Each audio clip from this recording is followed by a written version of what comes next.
Your Excellencies, ladies and gentlemen, welcome to the third plenary session. Central Asia is emerging as a global mining powerhouse, endowed with abundant rare earth metals and critical materials essential for the energy transition.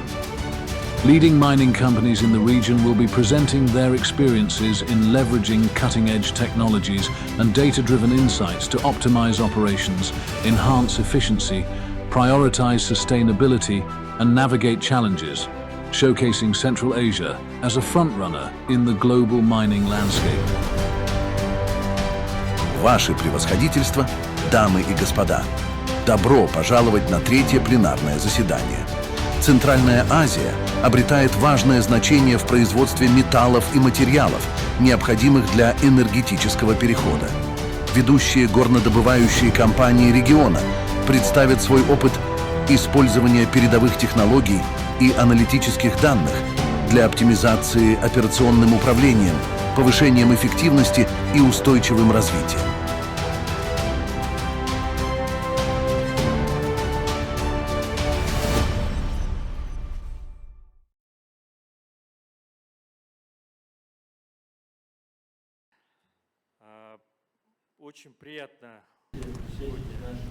I'm really delighted to chair this session with our kind friends and colleagues. We've been working for years in mining sector of our country.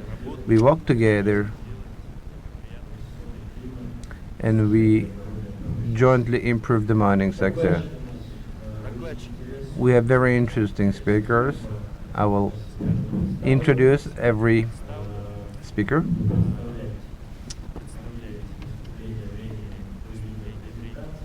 So I'll introduce our speakers in line with their presentations.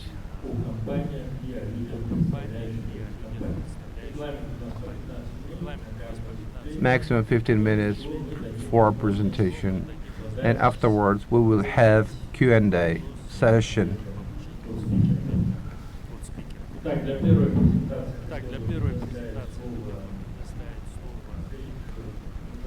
Let me pass the floor to the first speaker, Kyrgyz Altyn, or Kyrgyz Gold Company. This is the open joint stock company Kyrgyz Altyn. Narembek Satyvaldiyev. Mr. Narembek Madiarovich has been working for long in our mining sector. He knows insight. He worked both in the government and private sector. I hope the presentation will be very interesting. The floor is yours. Good idea, participants of the forum. Mr. Askar. Mr. Askar, thank you for chairing and all the best to you. Kyrgyz Altyn, achievements and prospects. Open joint stock company Kyrgyz Altyn is the national or quasi-state or government-owned company. The shareholders are state agency on state property management and the Ministry of Finance of the Kyrgyz Republic are the main shareholders.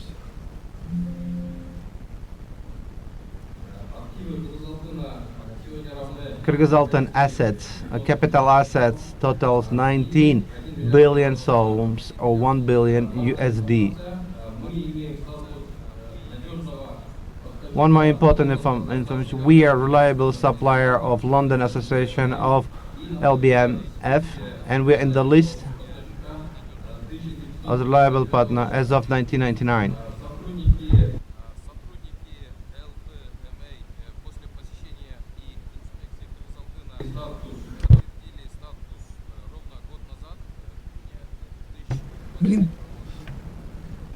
And our status of the good delivery was reconfirmed on 23rd June 2023. So LBM status is very important for Kyrgyz Altyn. In 2023, Kyrgyz Altyn, during its 30 years of operation, reached maximum financial assets or gains. Net asset increased from 300 million soms in 2019 up to 12 billion soms in 2023. As mathematicians say, it increased up to 41 times. in US dollars. Net income totaled about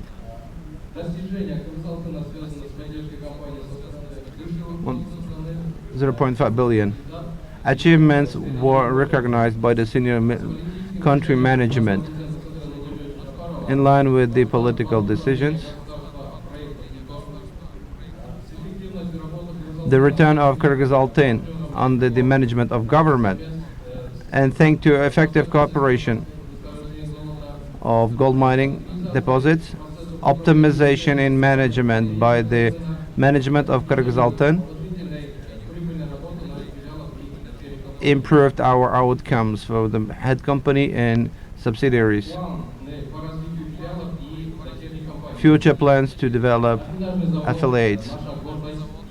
So-called refining factory of gold and silver is our pride. We affinated 26 tons in 2023 with a plan of 40 tons. Positive tendencies on the market of gold enabled us to reassess the unconditioned raw ore and reprocessing of waste at our traditional sites, Makmal, Kiriksai, Sultan Sare.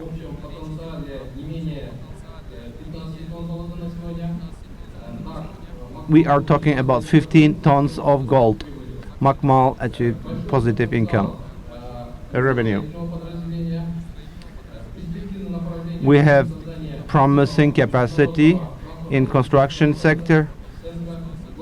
In Balakchi, we agreed to build a logistics center where we process gold and silver. So we are planning, in addition, to start production in Karakol of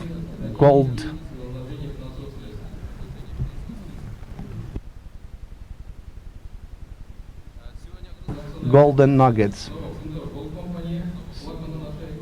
100% of shareholder of closed joint stock company, Kumtor Gold Company. Kumtor is this government, 40% is Alten Ken, 25% is Bakir Terekse LLC. And 3 destinations, Terek, Tilikan, and Perivalna, so the destinations of deposit sites, mining sites. Inclusive rights. As I mentioned earlier, and talking about the key reforms in subsoil use, national company Kyrgyz-Altain can obtain new licenses for processing natural resources and mineral resources. So Kyrgyz-Altain can now enter into direct contracting without auctions or bids.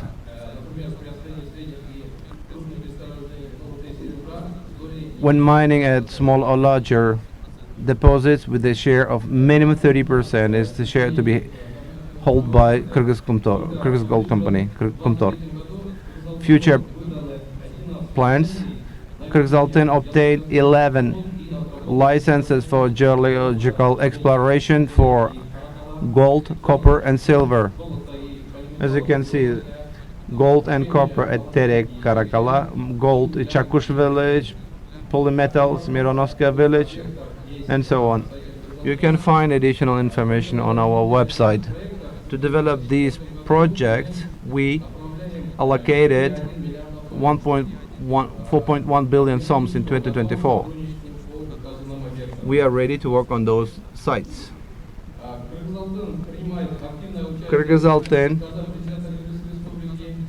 actively implemented the decree of the President of Kyrgyz Republic as of 22nd January 2024 on the national law of polymetals and rare earth metals.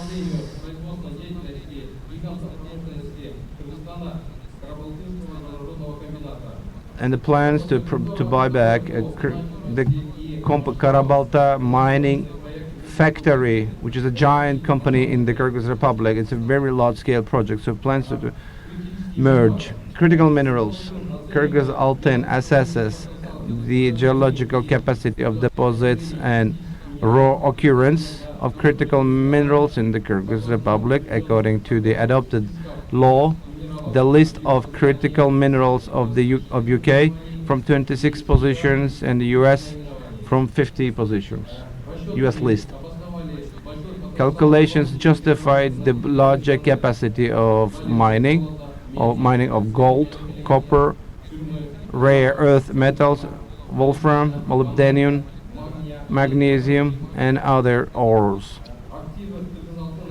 Kyrgyz Altyn assets, capital assets 1 billion USD, was recognized as a 25-year reputation of gold MA is a guarantee of joint cooperation with potential investors on processing deposits of critical and mining of critical metals, and to have reliable international supply chains. We have experience and resources for that.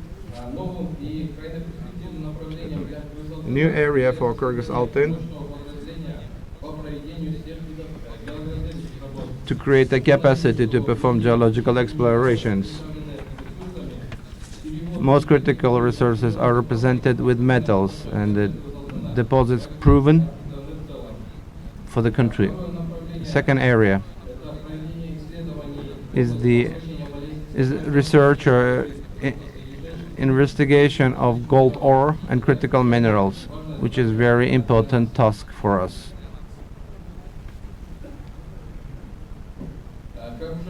As mentioned,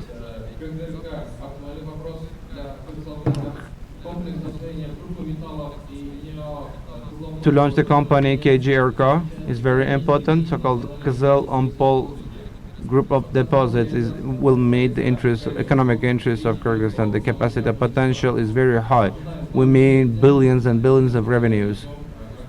After obtaining a license, we'll start active phase of our operations. Kyrgyz Altyn.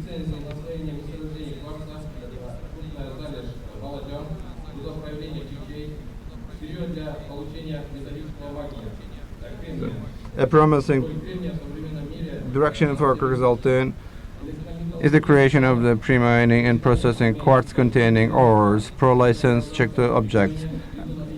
Electrometallurgy of quartz with the potential of metallic silicon is the competitive advantage of the Republic in Central Asia region, having access to green and cheap energy, hydroelectric power stations. Thank you for your attention. This is the end of my presentation.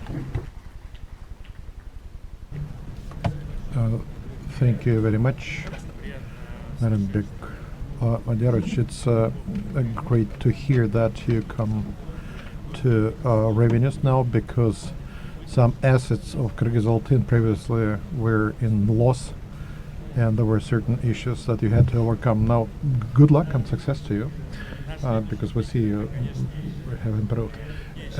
And our next speaker, an enterprise that working for 30 years in the country, being not only the largest company in the Republic and the biggest taxpayer, and very special objects worldwide in terms of used technologies and technology of mining, and one of the most highly mountainous mine, the company that operates at a very high altitude. I would like to pass the floor to the President, CEO Almas Praktivasov, Kumtor Old Company. Please, floor is yours. Good day, dear participants of the forum. Our presentation has been prepared in English, so please use your devices. So again, ladies and gentlemen, it is such a pleasure to participate at the 10th MINEX Central Asia Mining and Exploration Forum in Bishkek in Kyrgyzstan. So indeed, this is a forum which has become unmissable by now as a gathering of miners from around the world.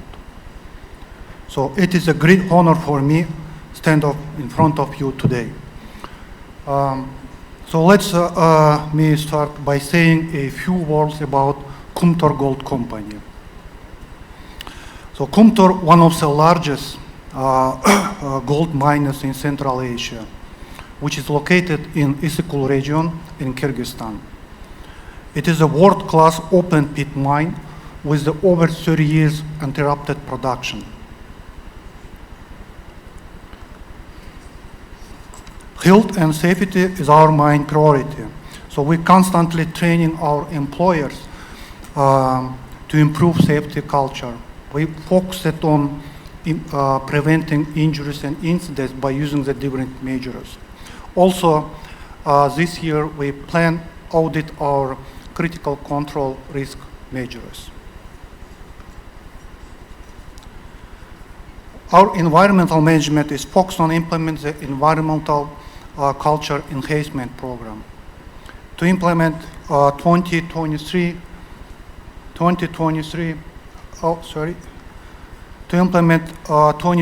conceptual closure plan recommendation. We continue with testing and research on mine reclamation practices. Reclamation of land disturbed is ongoing. And later on, I will present more information related to environmental matters. So next few slides will be about mine and mill production performance. So let's see the mine. So actual mine production data for 2021, 22, and 2023. As usual, we had a good production performance. And in 3 years, we mined 568 million tons with the gold content of 2.13 million ounces. So mill, here's the mill production data for 3 years. And yearly, you can see mill processes a bit more than 6 million tons of ore. So in 2021, we poured 468,000 ounces, and 22, 556, and 436,000 ounces for last year.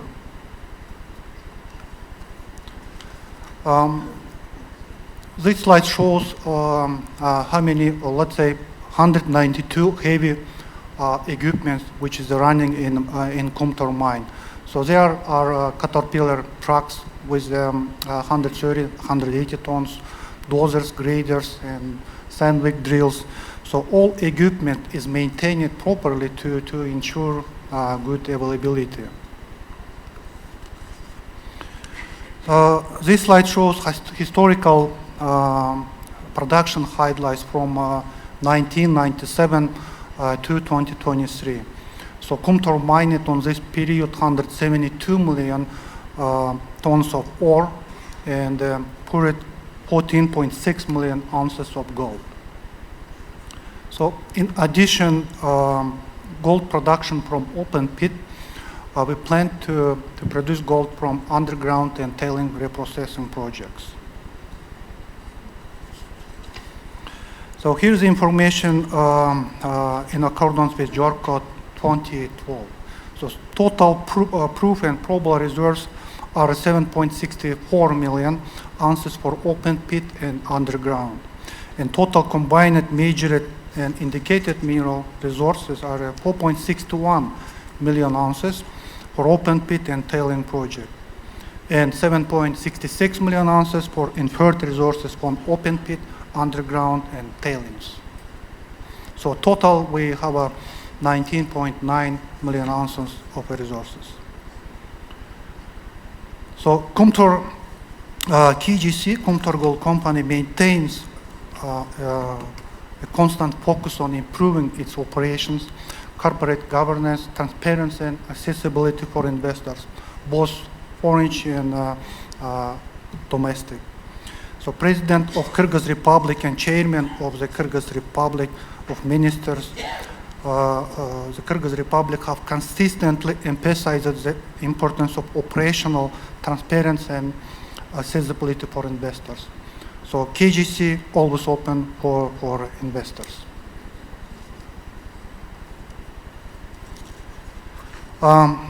This slide shows our financial highlights for past 3 years. So we sold 1.5 million ounces during last year, and our revenue for 22 was almost $1 billion US. And net cash flow, you will see, for 2023 was $155 million US. So taxes. Kumtor Gold Company paid taxes from its growing revenue and other mandatory payments as per the legislation of Kyrgyz Republic. So as per the restated agreement, we pay 13% for gross revenue tax and 4% for annual amount and contributors for 1% for Isikul region where the Kumtor mine is located. So geological exploration. So exploration drilling in 2022 was 51,000 meters and 2023 almost 58,000 meters. So our outlooks for 2024 are to continue exploration works to expand our reserves for underground and open pit. Also to complete reserve estimate for oxide mineralization and scope drill to expand sulfide reserves. As I mentioned before, Kumtor constantly maintains improvement on its operation. So as an example, Kumtor have started working on regrinding the flotation tails project. So there is no analogous in CIS. The project goal is to reduce gold loss with flotation tailings through regrinding. So we are getting good results, and gold price, we all know, is going up. So we are glad to having this project. Another recent CI project was in automation of the oil and fuel distribution for accounting control in Kumtor workshops and Kumtor fuel storage areas, so which increased accounting accuracy, cost deduction, and improved analysis for any reporting. So underground mining, in accordance with Jorko Court 2012, the total proved and probable reserves are 3.70 million ounces. The total of 3.7 million ounces of combined measured and indicated mineral resources, and 4.5 million ounces of inferred resources. So construction commenced on February 15, 2024. So PFS prepared by Mining One company and confirms feasibility of underground mine is a central zone. So our goal is for this year 1,500 meters of declines as planned for 2024.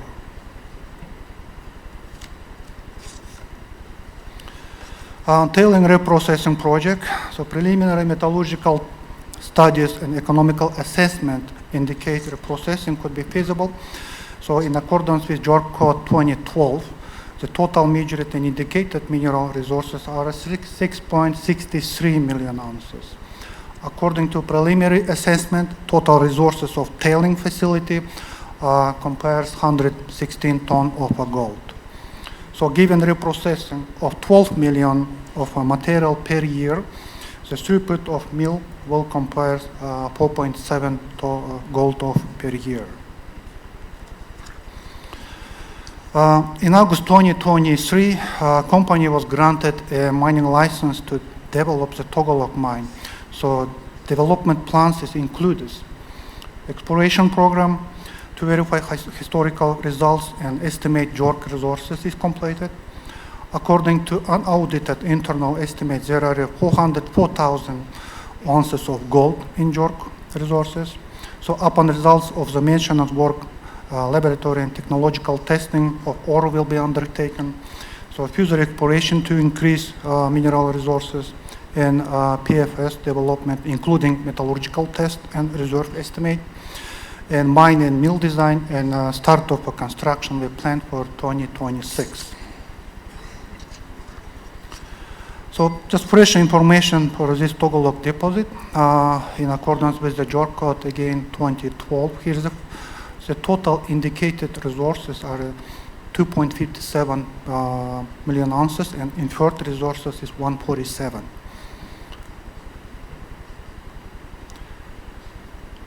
So Kumtor Gold Company, aware of its high responsibility to the people and the country. The Kumtor Gold Company makes every effort to minimize the harm to nature caused by its operation. And the Kumtor deposit is surrounded by several glaciers such as Davidov, Lysy, and Sarutor. A multi-year glacier monitoring program is underway at the mine site. You will see that measurement of snow and ice and ablation, meteorological observation, GPS receiver, so also we're taking dust suppression works.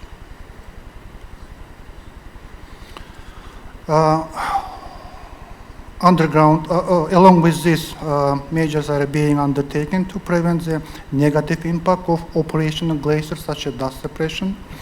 And another one, the underground mining method, is implemented to help preserve the glaciers and to reduce environmental footprint. So water research in operation. A certain portion of water used in mine is pumped from the Petrov lake. So we also pump large volume of water from the open pit for the mill operation, thus ensuring a safe, stable operation of the open pit. So on the slide, you will see how the water consumption is changing from 2012 until 2023. So usage from open pit is going up and usage from Petrov lake is going down. Here's some numbers for comparison. Again, 2012. So 5 million per year we was using water from the Petrov lake. So comparing with the open pit, 0.3. So how this changed for today in 2023? So 4.5 million cubic meters water we're using now from pit to the mill.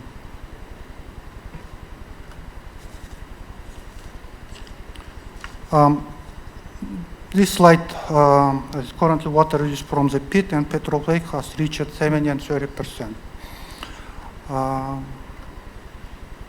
So every year, Kumtor uses and returns treated water to the environmental. You will see the numbers like 6.6 million, it was for 2023, and for 2024, we planned 7 million cubic meters water for treated.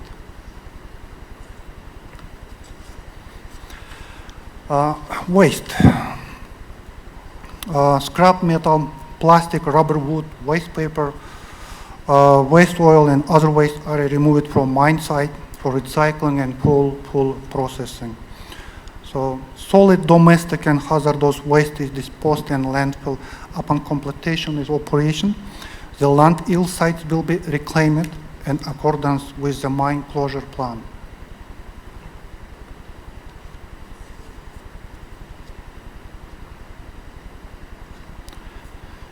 So let's see, the tire recycling and recovery plant was launched in Tokmak in August 2023. So the project is to reduce the amount of waste placed in the landfill and mitigate the negative impact to the environment. In addition, the company supports the project to recycle plastic containers in Jetogus district and Esakol region. Pursuant to degree of the President of the Kyrgyz Republic, Sadr Japarov, the company has developed the ecosystem, a long-term project, one of the components on which the rejection of the plastic. So biodiversity. Kumtor Gold Company is committed to conserving natural biodiversity and cooperates with the partners to increase it.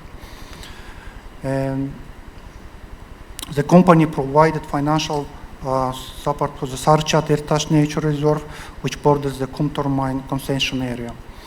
This has improved the management effectiveness to the reserve, resulting in increase the population of argali, ibex, and snow leopard, some of which have increased significantly. You can see numbers.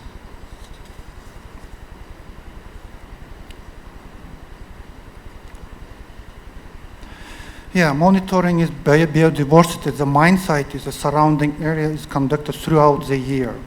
So monitoring is conducted 365 days a year, regardless of weather condition, and recorded to MP5 electronic database. Kumtor mine is seasonally visited by many migratory birds, wild argali, ibex, marmots, wolves, fox, Tibetan crows, and live here on pandemic basis. Recently, even Jews and swans have also appeared. All this indicates that Kumtor mine is surrounded, is safe, and ecological habitat. Almaz Arsenbek, if we could wrap up in a moment. We almost finished. So, as part of Jashil Murat National campaign this year, Kumtorgol company employees plant more than 332,000 tree saplings in Issyk region. So, thank you for your attention.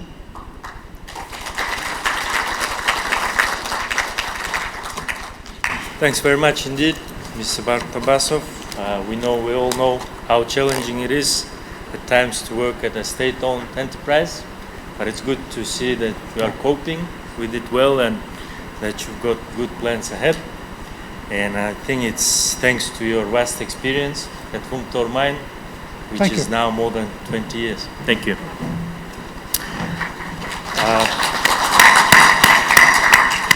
Our next speaker is our pride as an enterprise that has been launched the first in not speaking about concessional enterprises and working on a common tax regime. This is company we sometimes compare with a spa. If you go to the Bozumchak mining and processing plant, it looks like it is a very nice spa because they care so much, companies care so much about the environment and the people working. So I think we'll hear about that in the presentation by Mr. Elias Tolikeev, Kaz Minerals, Bozumchak. Success of investment opportunities in the Kyrgyz Republic. Thank you. Thank you, dear Mirza Almaz, dear colleagues and organizers and participants and guests of the 10th MINEX Central Asia Mining and Exploration Forum. Participation in this international forum personally is a unique opportunity to discuss the challenges and prospects of mining sector, to share with our viewers, with counterparts from other colleagues, and to listen to experts' opinion. Our mining factory, Bozumchak, is a large Kazakh investor which contributes to the development of sector. After 15 years of operations in Kyrgyzstan, we took a long way, a pathway, which I believe will be of use for the participants. Bozumchak is the first investment project outside Kazakhstan. Bozumchak deposit and the mining site was the first success story in the Kyrgyz Republic. Given the time constraints, let me demonstrate a very short video about our operations.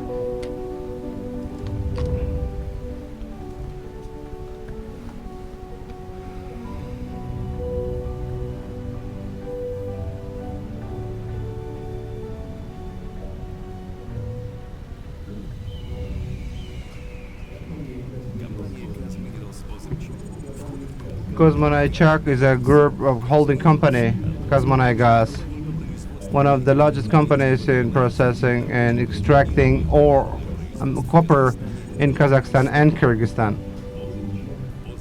Bozumchak is the first investment project outside Kazakhstan.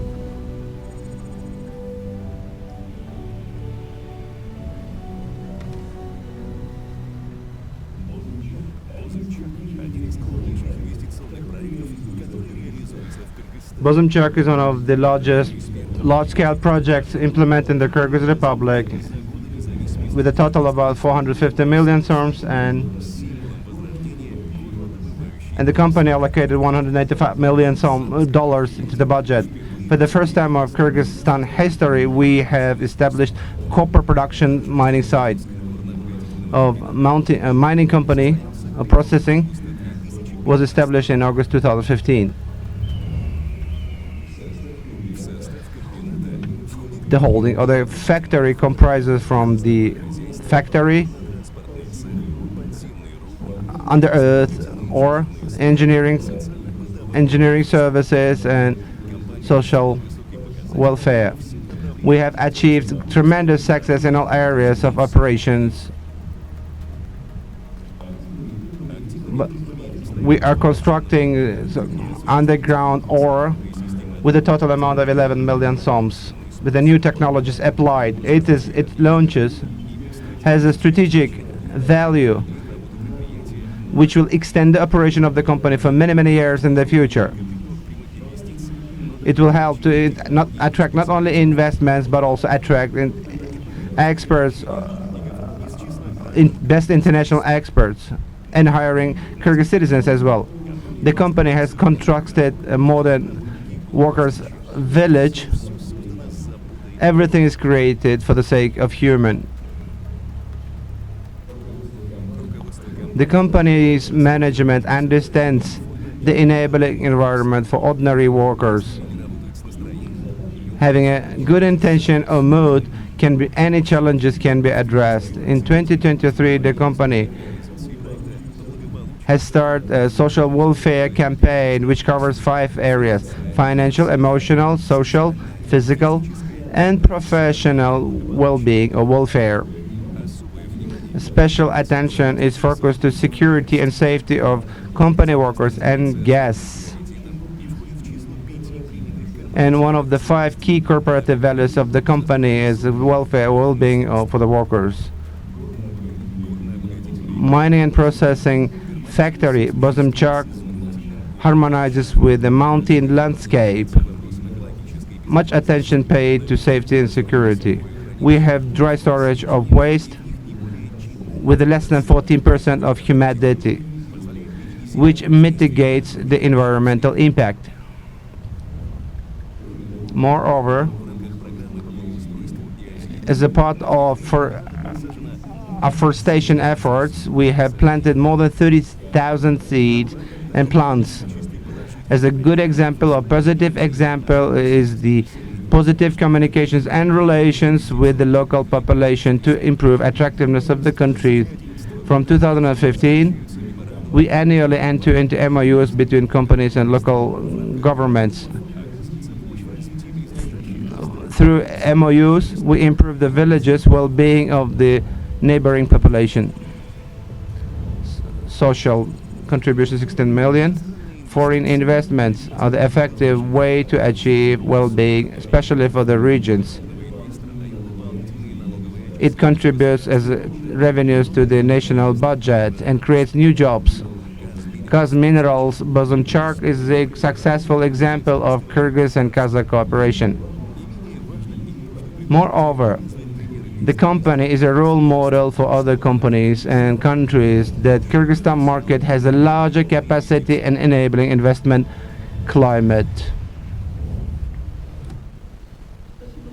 Thank you for your attention.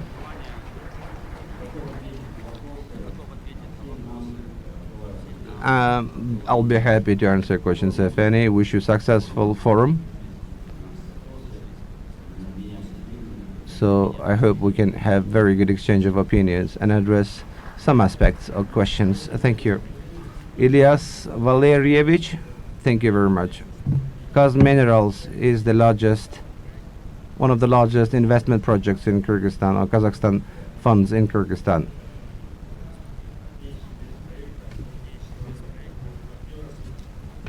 The largest investment projects such as from Turkey, China or Kazakhstan, UK, and we have Kazakhstan as the largest investors. For the next presentation, I would like to invite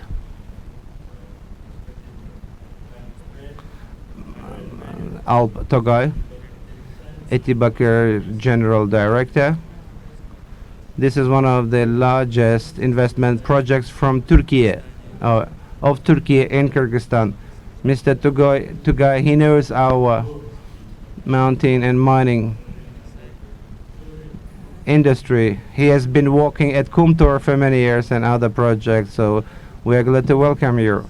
Etibakir Tereksay company is about to reach the industrial capacity company plant. Askarbek, thank you for this wonderful introduction. Ladies and gentlemen, welcome to 10th MINEX Forum, Central Asia Mining and Exploration Forum. This is the second time our company is participating in this forum. I will go through the idea of to turn an idea into reality. So please keep that little phrase in your mind, because as the presentation proceeds, you'll be able to see how we made it happen actually. So a little bit of project and company history. Okay. So the idea, as I call it, was to create jobs and tax revenue, of course. So the government wanted to attract investment into the gold mining sector of Kyrgyz Republic. An international auction for mining license with very difficult and stringent conditions were announced in 2015, July. At the end of November 2015, the tender results were announced. And between July and November, a partnership was established between a mining conglomerate of Etibakır, Turkey, and Kırgızaltın. So this project company won the tender, won the auction, by agreeing to pay a signature bonus of $20 million for the license that was auctioned. After payment of the $20 million signature bonus, the competent authority issued the mining license on 20th of January 2016, and Etibakır Tereksay immediately commenced activity to fulfill the project.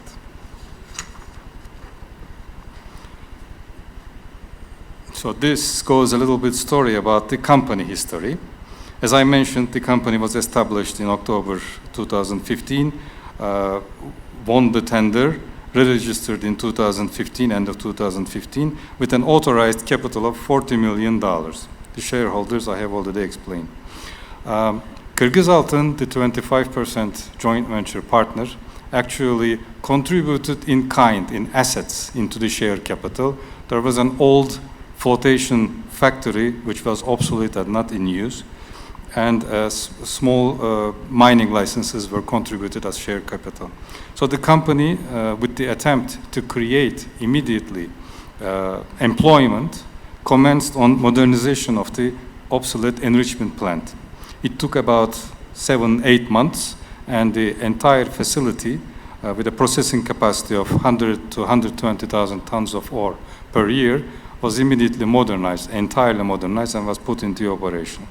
In the meanwhile, in the background, the drilling activity continued for the main license, for the auctioned license. But in the front line, we immediately started providing employment opportunities for the local residents.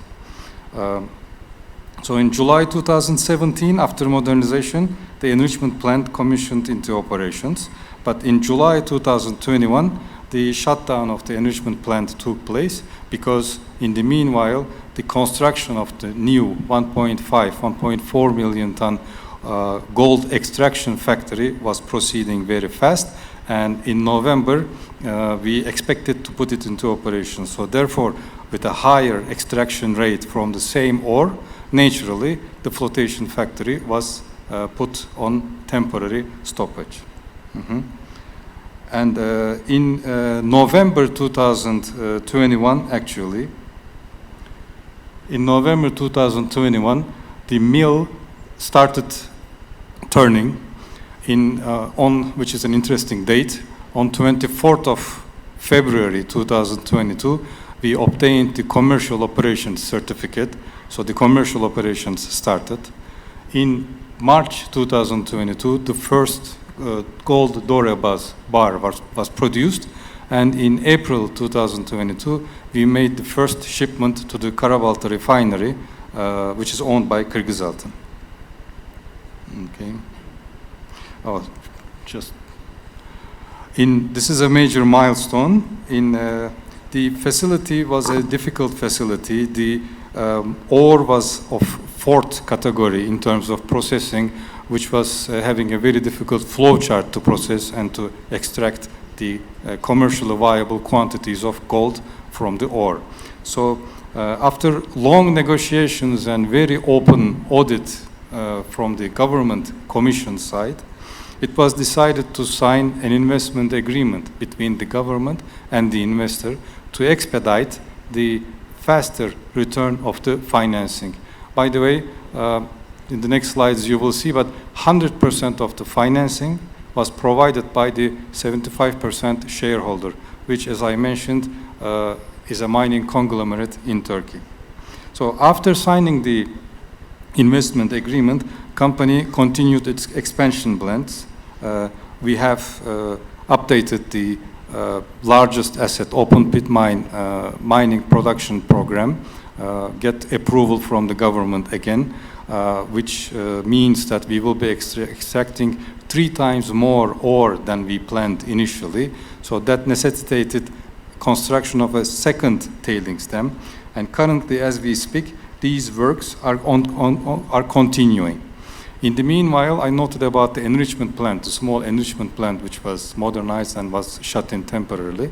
Currently, our plans are also continuing to return it back into operation, which will allow about 40-45 more staff employment.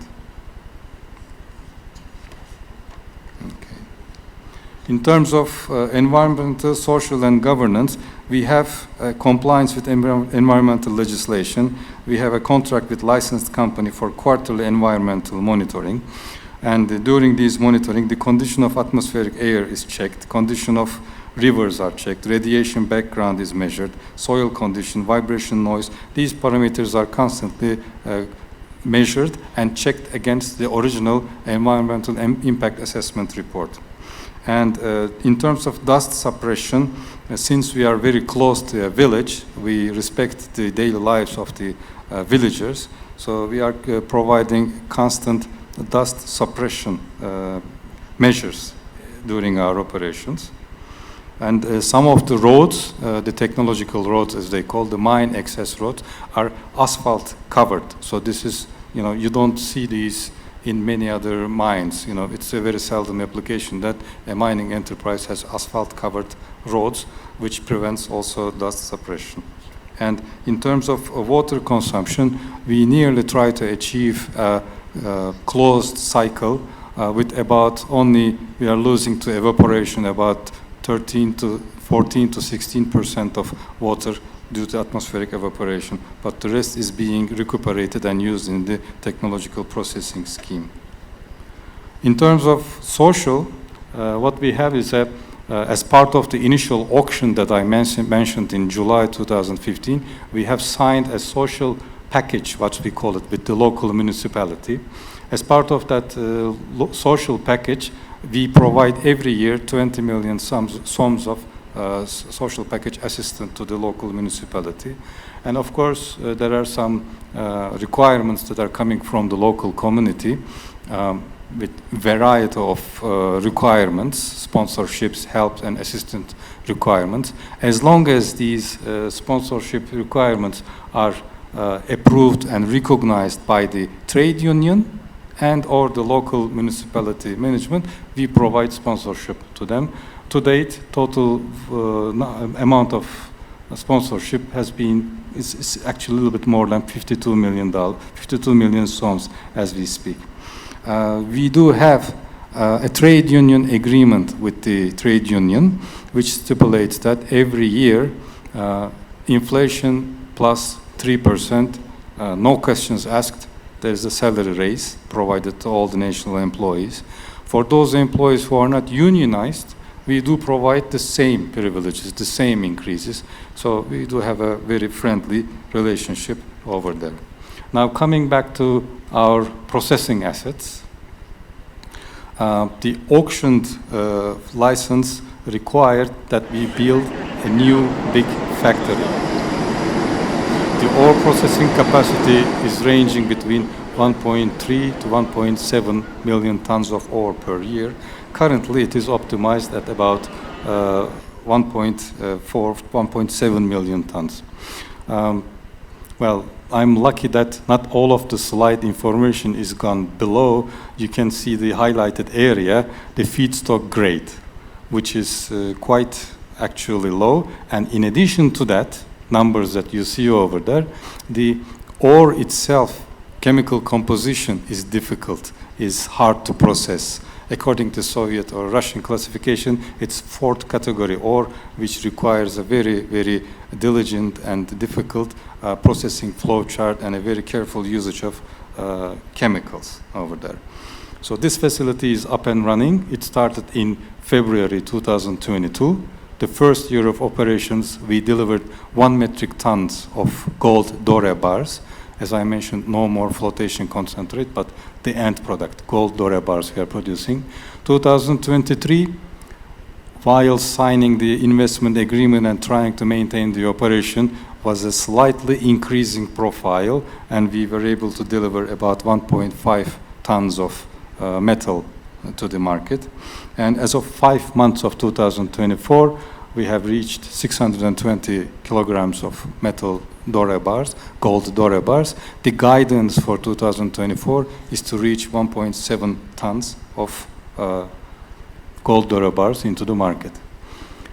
Now, the enrichment plant, it is currently not in operations. The statistics of gold concentrate production is shown over there in the slide. We had a produced quantity of about 2,600 tons of about 40 grams per ton flotation concentrate. But due to some legislative and administrative issues, we were not able to export it.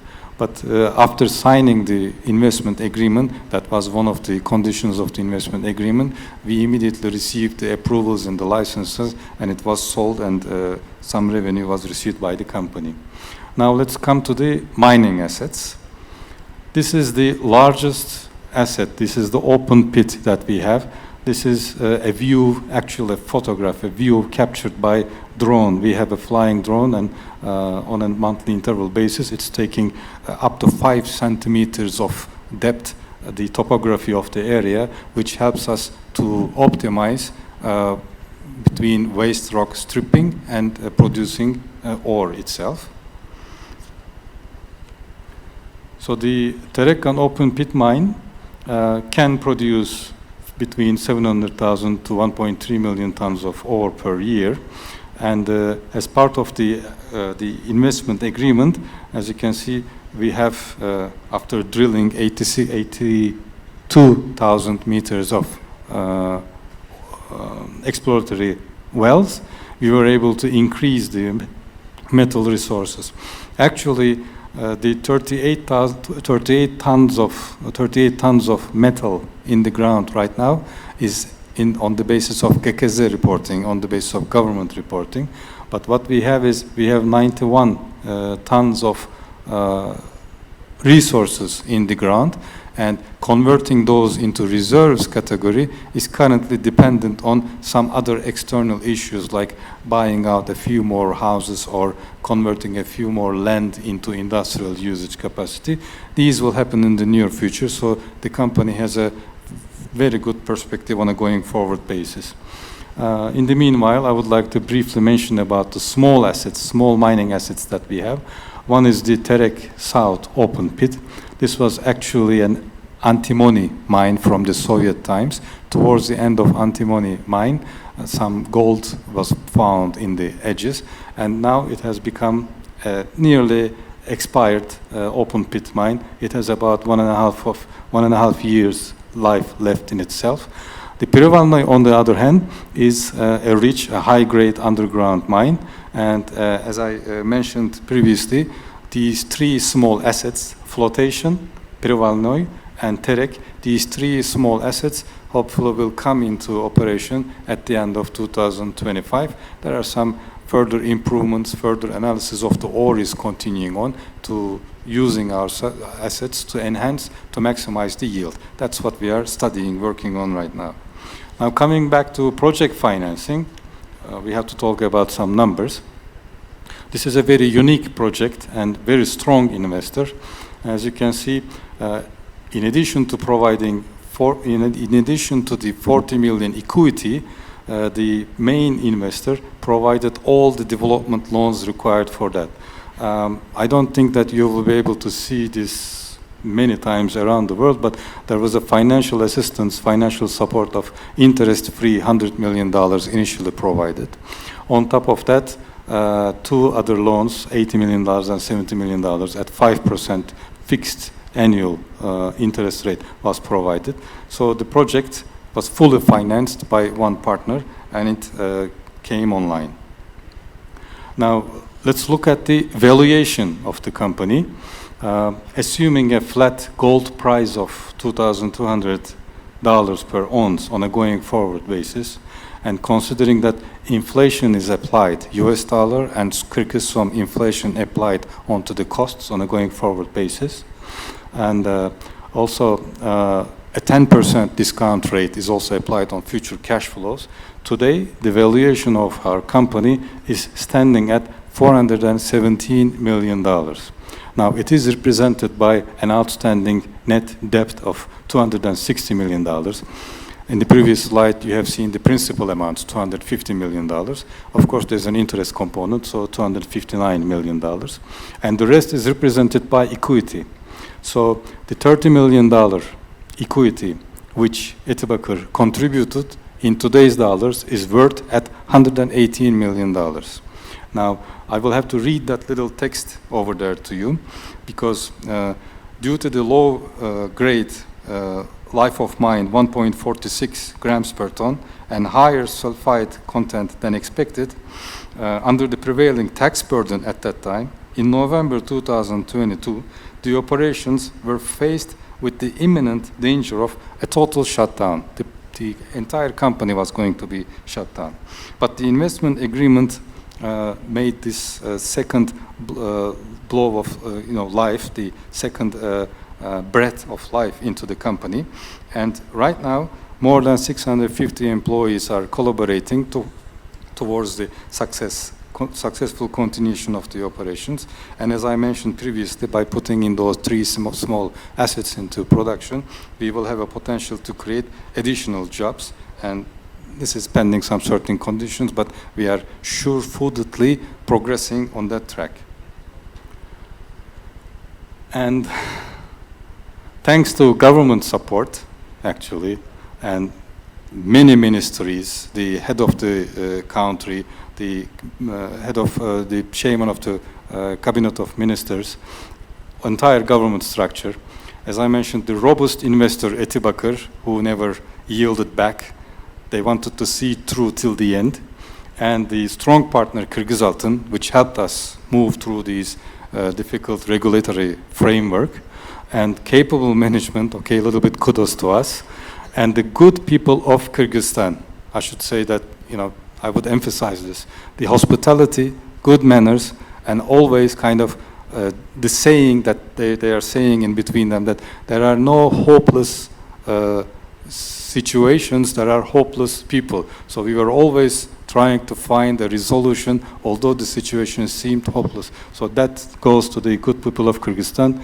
Tereksay, the idea is now, as you have seen, indeed turned into a reality, and we are creating value for all the stakeholders. Thank you for your attention. Thanks very much indeed for keeping time. Just the right time to go to our next presentation. Etibakır has done a great job in securing an unprecedented investment agreement with the government, giving unprecedented tax breaks. So congratulations on that, and on your multiple social projects for the benefit of local communities.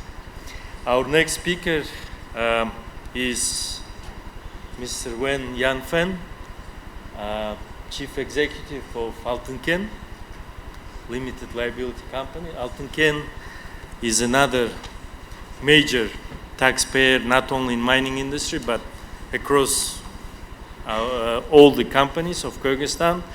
And I think it's the closest one located to Bishkek. It's just 2 hours away from here. And I hope many of you will be traveling to their mine tour within the frame of MINEX Central Asia. Mr. Yanfen, please, the floor is yours. 好，谢谢啊。这个尊。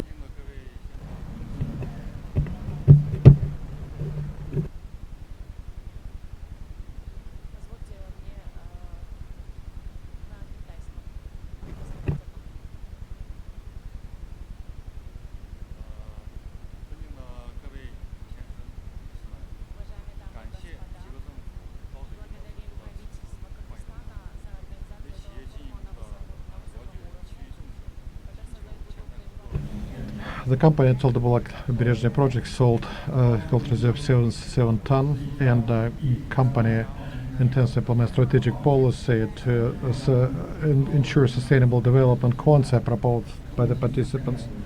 The company Altenken is a joint company working in exploration of gold and other resources. It has been formed and operate in the Orlovka city in Kemin district of the Kyrgyz Republic. Amount of mining gold at the Taldebolak Levoberezhny mine site is around, this is a gold reserve and inferred reserves of 77 tons, design capacity of 2,500 tons per day of ore, and operating full life of 19 years. The project investment approximately $246 million US, completed and fully commissioned on July 29, 2015. So please pay attention to our video. Altenken is a up-to-date enterprise working in exploration and mining of industry. This is located in Orlovka district in a Kemin, the village Kemin district of Chuy Oblast of the Kyrgyzstan.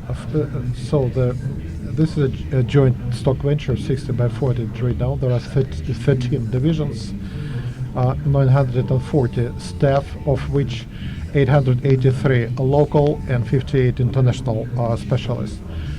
Share of workers of local people is 93.9%. Mining corporation Zidin is a large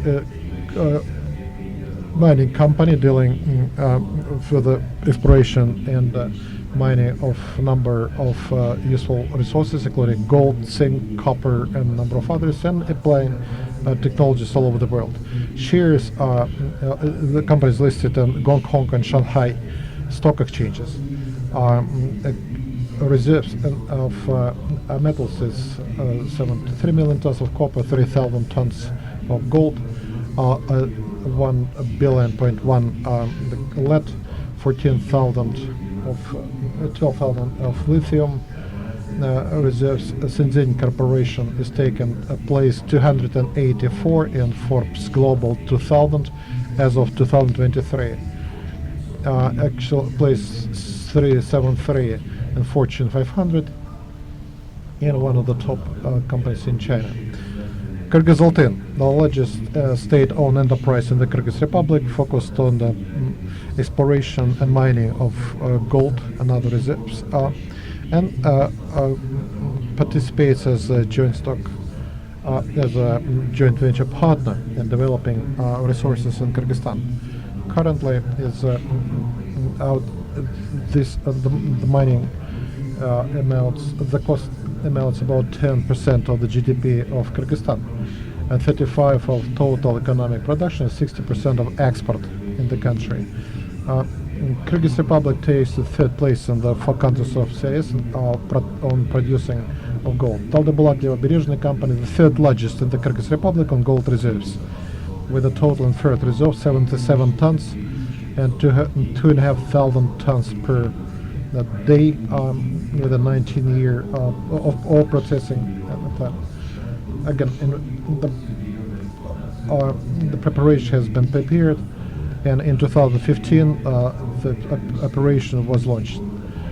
This is now the second largest effective company in the country, with 27.76, 70.89 tons of gold, $459 US is the total operation cost. The mining is conducted by underground.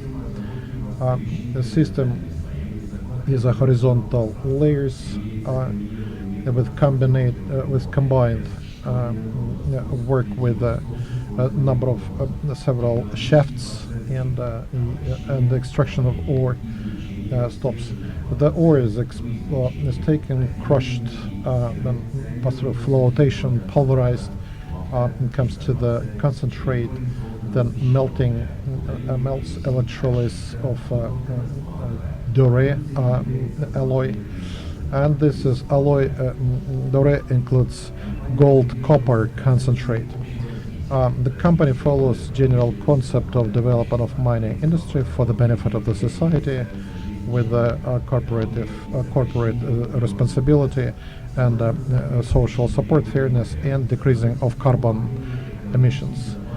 Ecological safety is at the highest possible standard, with environmental safety considered as a very important factor of development and existence of the company. International companies are for environmental audit are invited to ensure highest standard level. Factors of environment as clean air, fresh water, land, soil, forest, and are considered. And a program of carbon neutrality and carbon emissions is ongoing. It is planned to decrease CO2 emissions and decrease energy consumption. Also, there is a use of treated water to decrease the consumed amount of water. There is a fund for reforestation and for improvement and of environment around the mine site. Also, there has been a fund, including $470,000 to improve environment. Reforestation, including 79,000 square meters, more than 50,400 seedlings of trees and plants and flowers were planted.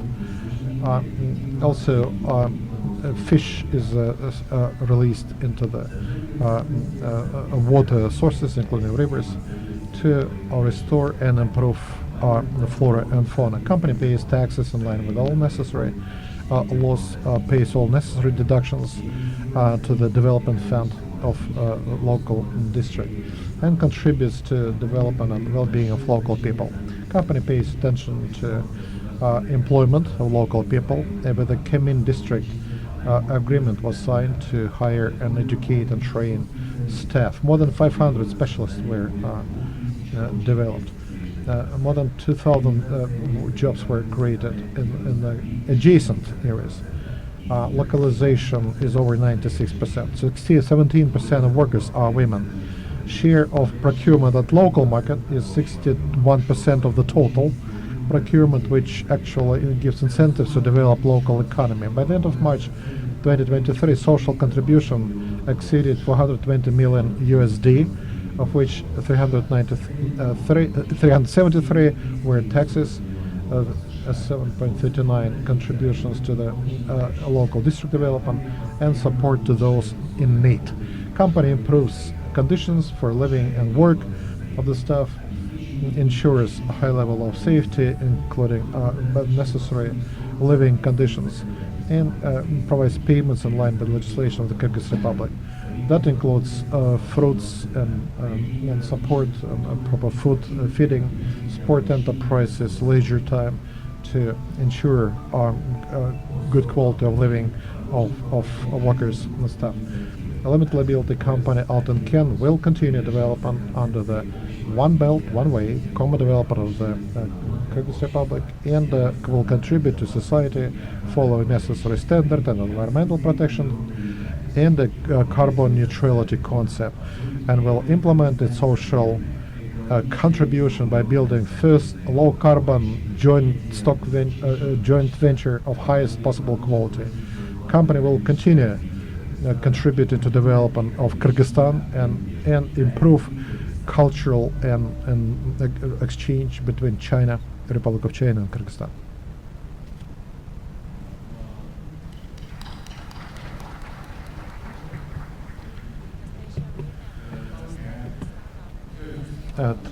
Currently, government of the Kyrgyz Republic is improving investment climate constantly. Economy of the country is development with a good pace, a scale, and range of development is improvement.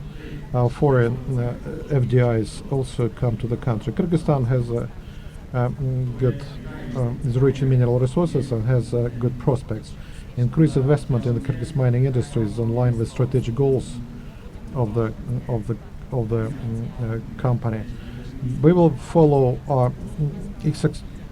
by being a pioneer in the mining industry under the One Belt, One Road initiative. We will adhere to the goal of mining development for the benefit of society and concept of inclusive development, share the fruits of development with the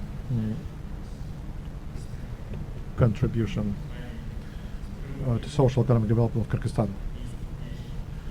In Kyrgyzstan, there are companies like Sudin Goldming working in the country, and appreciate. Let's our next speaker is in English. Our old-time friend, the one that we call our business ambassador in the UK, because Martin Anderson has been a key organizer of Kyrgyz Republic Investment Forum in London for I think 5 consecutive years, together with EBRD. So he's been funding it all by himself, solely on voluntary basis, for the sole purpose of promoting our country abroad. Thank you very much, Martin. He's not only an executive chairman, but also a shareholder of Sharat Gold Holdings, which is a part of our mining industry for many years already, and is about to commence its development in the southern region of our country. The floor is yours. Thank you, Martin, for coming. Thank you very much for that very kind introduction, Oskar. Thank you very much for the cooperation that we had over many years, and now as we are together in the UK Kyrgyz Business Council, we're looking forward to continuing that work as we move forward. Good afternoon, everyone. Let me also extend a thank you to the organizers of this conference. It is indeed a very great thing that we can all meet here together. It's very useful, and hopefully we can bring some more foreign investment into this country, something that we've been working on quite hard over many years. So Sharat Gold is a listed UK entity. We're listed on the stock exchange in London. It was IPO'd in 2007. It's then been trading. I came into the company in 2017, and we made a number of changes in terms of the management, and since then we have been steadily progressing towards actually getting into production. At this point, we are a very well advanced development company, and it's my pleasure to give you a little bit of an overview of what we have and what we're doing and where we're going. So, over the last, say, 4 or 5 years, we've had significant progress in terms of getting to the final investment decision. We are essentially there at this point. We are in the process of closing our financings, but we have done this by dividing a very large project into two stages. We have a very clear path to production in terms of stage number 1. That is the Tulkubash project. It's about 95,000 ounces of yearly production. We have signed a non-binding term sheet with a Chinese investor that has not been completed as of yet, and we are also in discussions with several other parties at this juncture. We have reserves at the current of 650,000 ounces or so, and we have a very, very significant resource base of 6.4 million ounces in total. We have done a lot of drilling on the deposit, and we know it incredibly well. The reserves are only relating to the oxide part, which is our starter project. The big upside, and the one that we plan and hope to be able to implement in 3 years or so, is Kiziltash. That's about 5 million ounces, and it will have a target production around 300,000 ounces, which, when these plans are realized, will make Sharat into one of the very significant players in the gold mining industry in the country. We are highly focused on ESG. The company has been so since the very outset. The company has a long history in the country, and we enjoy very good relationships as as we have been following those protocols and worked incredibly constructively with the local communities and other authorities during the course of our activities in country. I have the benefit of having a very experienced board, lots of mining specialists from the US, from the UK, and other places around the world, they aid and help very much in terms of developing the business and our plans going forward. Now, one of our top, if not the top, priority for our company is to make sure we are a high-quality corporate citizen in the country. This is important in mining everywhere in the world, of course, but I think it's in particular important when you're a development company, especially in the previous years when you had quite a lot of volatility in terms of the government powers, but I think we have always and strictly followed those protocols. We made social payments of $2 million or so to date. Once we get into production, the number here says $175 million projected to be paid in taxes. I think the number is actually significantly higher because this is based on 1900 gold. So you can probably add a fair bit to that. We have participated in infrastructure development.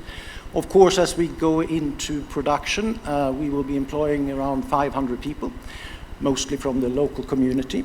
We would obviously also focus on education and skill building in general. As I mentioned before, 2 stages. Tulkebash is stage 1. That's an oxide deposit. Currently, we have close to 7 years of mine life, but as I will show in later slides, this can be extended quite significantly. We are actually in the process now, and we're discussing with our neighbors, including Terexai and Jamgyr, as well as Lingbao, about a potential of an early start with processing under a tolling agreement, which could actually allow us to pour gold already during the beginning of next year. So that's Tulkebash, phase 1, and the phase 2 is Kiziltash. There has been a feasibility study conducted on Kiziltash. It was done by a Chinese group, Nerin. They form part of China Non-Ferrous. This was completed in 2016. As we have divided the project in these phases to make it more easily financeable, we are in the process of updating that study. We have done a lot of additional drilling, metallurgical work, and we are now refining the processing plans for this phase number 2. That will most likely take another 2 years or so before we get there. So, in terms of key milestones over the last few years, we had a bankable feasibility study in 21. We completed the drilling program in 21. We have updated our ore reserves. We have an agreement subject to the financing, the Chinese financing, with Power China. They had, or we conducted, an open tender process, which consisted of a Kazakh company, AAE, and then China Railways and Power China. And in the end, after a long process, we were very happy to select Power China, which we found very professional as well as very competitive in terms of pricing. They also have a mining and OEM contracts that we have agreed to, and as I mentioned, we are in the final stages of the financing, but looking at alternatives at this very juncture.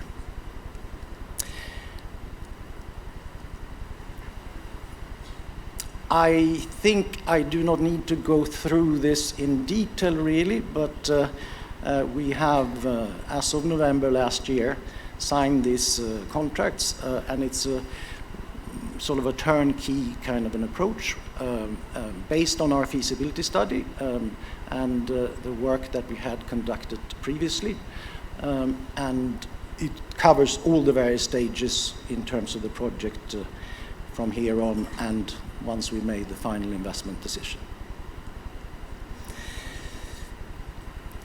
What we discovered, which I think is quite rare in the mining industry, especially over the last few years, is that The fixed price that was offered by Power China was actually a decrease from our feasibility study of 2021. As I'm sure most of those who are involved in the mining industry realizes, there's been significant inflation in the industry over those years, but through optimization and their cost effectiveness, and potentially also our conservatism in the first place, we managed to beat those numbers, which is rare. In terms of the tax system, obviously, as you know, the country has a royalty tax system, which is in general a very, very good way of doing it. We have, in addition to this, a stabilization agreement. We are one of the few, if not the only, company in the country that has the stabilization agreement, which basically gives us a guarantee that the taxes cannot be altered in the project.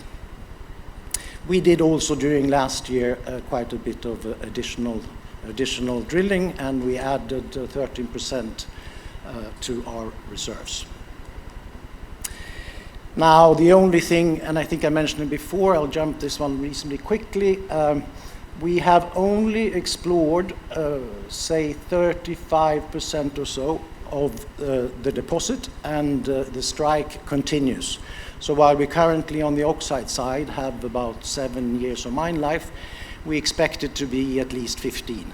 And we will step out the drilling as we get into production, but for now we have enough reserves to basically get going. Now, the big prize, of course, is stage number 2. Kiziltash is a world-class deposit. It is underground. It is also not fully explored, but it is 5.4 million ounces in resources. As I mentioned, there was a feasibility study which had a very, very high value attached to it, conducted by Nerin. We are doing further work on this, and we are hopeful that we can get going with this project as soon as we start the oxide side of our activities. This is the big prize and one of the reasons why I stepped into this, and it would be lovely to see this realized in the short term, which would make us and put us in a very distinguished position among the producing companies in the country. Thank you.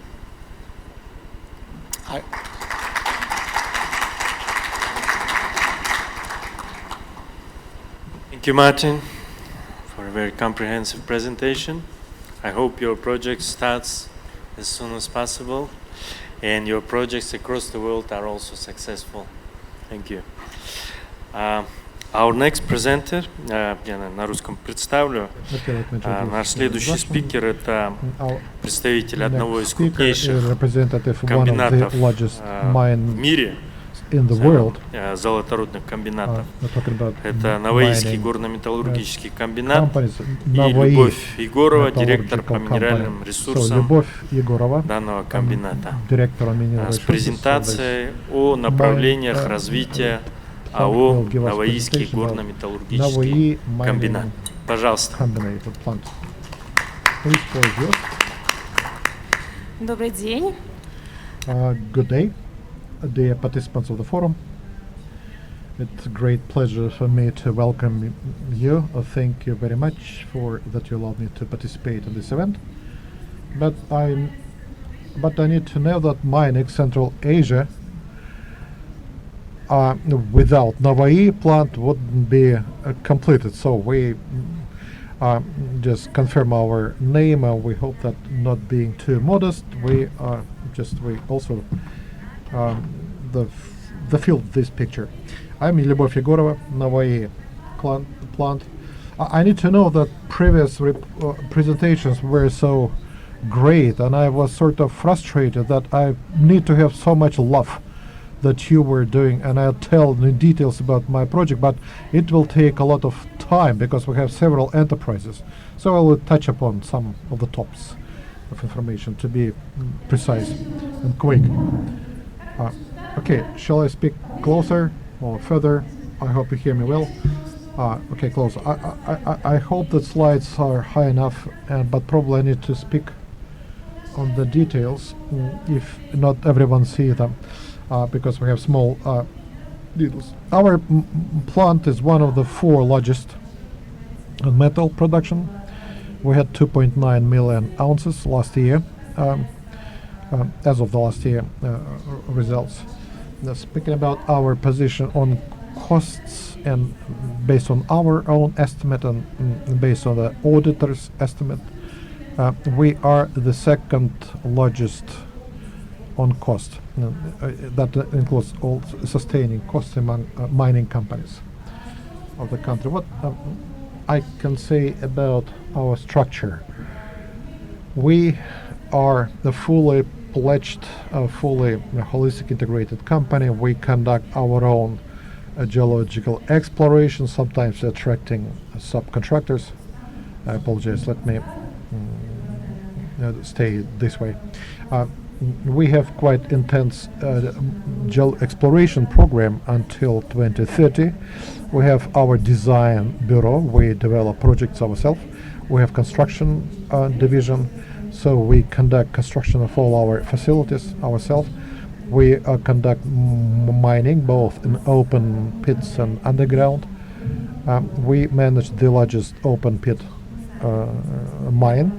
We process our ore. We have good experience on processing of different ores, including the hard processing ores, and one of the plants that is doing that is we have also our we have refinery, our own refinery, by the way, and we work with refractory and fire refractory ores, and we have our part of the railway access that we are using to supply. Or sometimes we also work with double refractory ores. We are number 4 in the inferred resource base among gold mining. 148 million ounces is our resource base. In terms of mineral resources, resources are counted for more than 30 years plus, just based on our own inferred reserves. Our estimate shows that we have actually over 60 million ounces of ore reserves. On average, extraction is about 83.8% of all our plants. Average concentration is 1.1 average, and our main asset is Muruntau deposit, as you know. On last audited reserves, this is over 100 million ounces. It's a pit, Muruntau pit, Muruntau Mutsunbai plant, and the main assets and their contribution, as you can see from the slide on this diagram. Muruntau accounts for more than 53%. Our strategic development, I think I will speak on those later and will not stay too much on the slides. So being the largest in the world, we are probably number 1 in a certain parameters, because we mainly mine from assets in Uzbekistan, which is 250 by 250 kilometer area only. On the picture that is not clearly shows our main assets, but let me from top down on the slide. In the north we have sulfide asset Kakpotas deposit. It's actually a cluster of Poltas called this. Then we have Muruntau cluster, which 3 plants. I can tell you more details on that. We have a new cluster, Alminzo Amantai, not far from Muruntau cluster. It's recently appeared. The new one asset is recently Pistali cluster. This is a new plant, a new pit, Pistali. And our assets, again, new one is Zarmitan cluster. It's a group of mines, underground mines with the associated processing plant and enrichment plant. Okay, this is Muruntau cluster. This cluster alone is 2 million ounces per year production. There are 3 plants. working on this cluster, rich ores are processed on HMP2 plant with 52 million tons per year. Poor ores, goes through the carbon enriched plant and with 52 millions per year, 11 million tons per year. And historical Since 2016, 16 million tons per year as a processing plant dynamics. You can see in the picture on the right side of the plant. So dynamics quite serious. We're moving forward. We're not going to stop. Average cluster is 1.15. I think it's in the lower part that you might not see. Intensification of mining at Moruntau plant with and 117 million cubic meter is just on the plant HMP2. It's 1.7 million functions. And we have something we can be proud of because it's $552 per ounce of the cost per ounce. Another difficult cluster is Coke Potas, and we have HMP3 plant, which is 8 million tons per year. There are refractory ores, and we reach 80% extraction through flotation, leaching, and burning. And resource base about 77 million ounces. Average concentration in ore is 1.8 grams per ton. Unfortunately, I missed that in the previous slide. I want to know that the cluster that we plan to enlarge mining and processing at HMP2, and we expand Moruntau mining and processing at HMP7 and on the leaching plant. Now, Zarmitan is our processing of underground cluster of Ortali, Moruntau, and but also we have average content 3.5, but this again mixed underground and open pit or resource base is about 9 million tons. Production based on the recent data is 2 million tons per year, but you see that since year 16 it is gradually growing. The main areas on the development of this cluster, we plan to continue, which is go deeper on Zarmetan, deeper in the mines. Now we are building shafts up to 1.3 thousand meters down to ensure better production of the underground mine to up to necessary level. And two remaining type of main, I'm not talking about small clusters, but just the big ones. At the Piscale cluster and Amantai Tau, with a production of 5 million tons of ore per year with double refractory ores. This is Pistale. It's a non-refractory ores and with 1.1 grams per ton average concentration. This is a plant that is processing partially. Part of the plant is processed sulfide ores. Some of them are oxidized ores. Average concentration based on out of all 1.9 gram per ton overall, both sulfide and oxidized ores, and 7 million ounces accordingly as the amount. So HMP, we have plans on increasing production over the last 5 years. We have 15% growth on the metal production.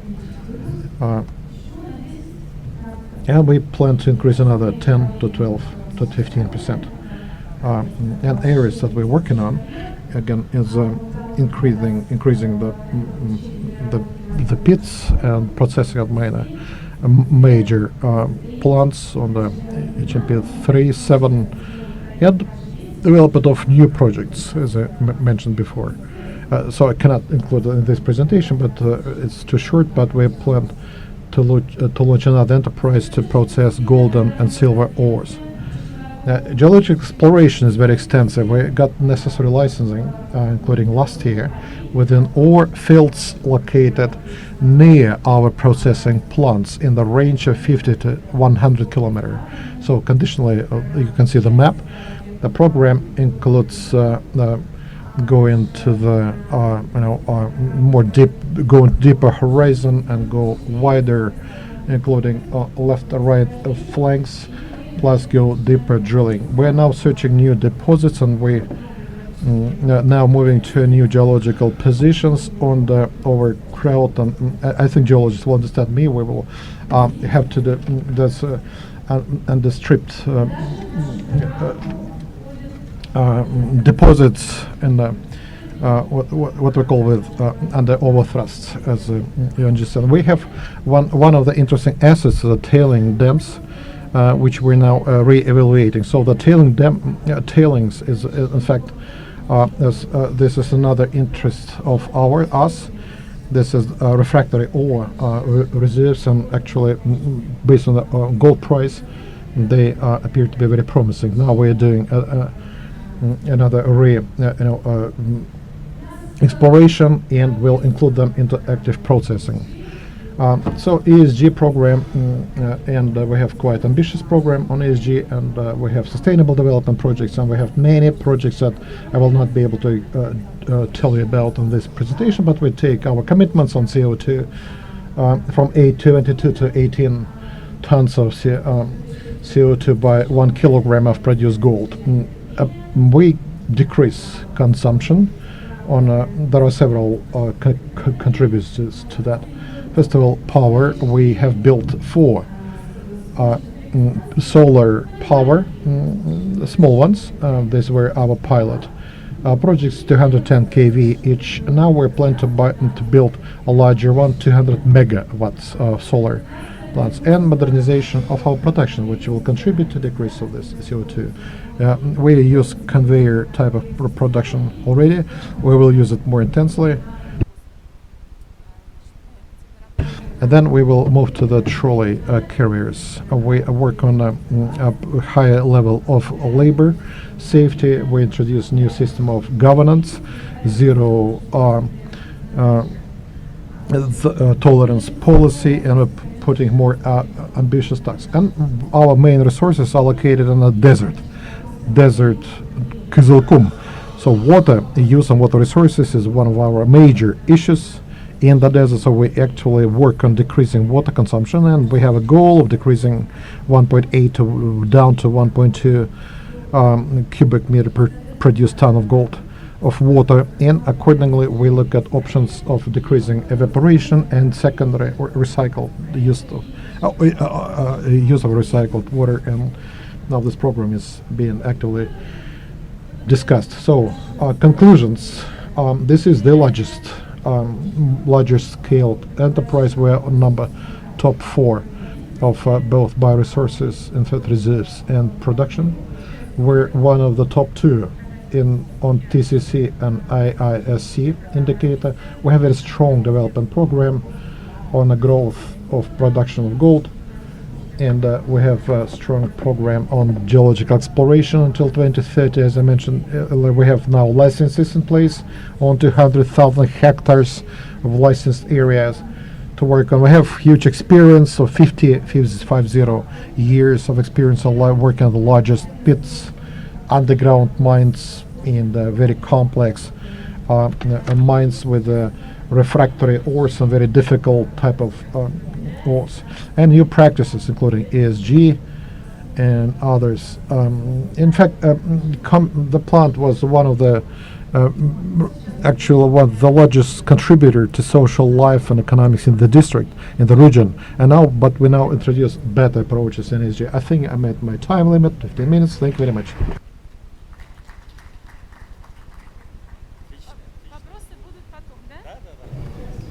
I hope I managed in 15 minutes. Thank you so much. Thank you for visiting us from very far country. It was very important to engage all CA representatives because the organizers of the forum really attempted to ensure participation from the entire region, including from other countries beyond CA. I would like to remind you that all presentations will be available. You will receive an email where you will find the link. So next, let me introduce in English. As a representative of Metso Autotech, thank you for coming all the way from Finland. Metso has confidently entered the Kyrgyz market since last year, and I know that several delegations have been coming from Finland to here and from here to Finland. And this presentation is going to be delivered by Mr. Markku Terasvasara, President of the Minerals Division at Metso. Please. Very good. Thank you, dear honored guests and colleagues. As said, my name is Markku Terasvasara, and as there are many new faces here, I always need to tell the story behind my last name. That Terasvasara, it's in Finnish, but in English it translates into steel hammer. I have been in this mining and metals industry for last 30 years, and I think my first manager long time ago once said that last name was the only reason he hired me. And since then I hope they have found something else as well. But very good to be here in this very well organized event. I will introduce quickly a company, Metso. For some of you may be already familiar, but for some of you new.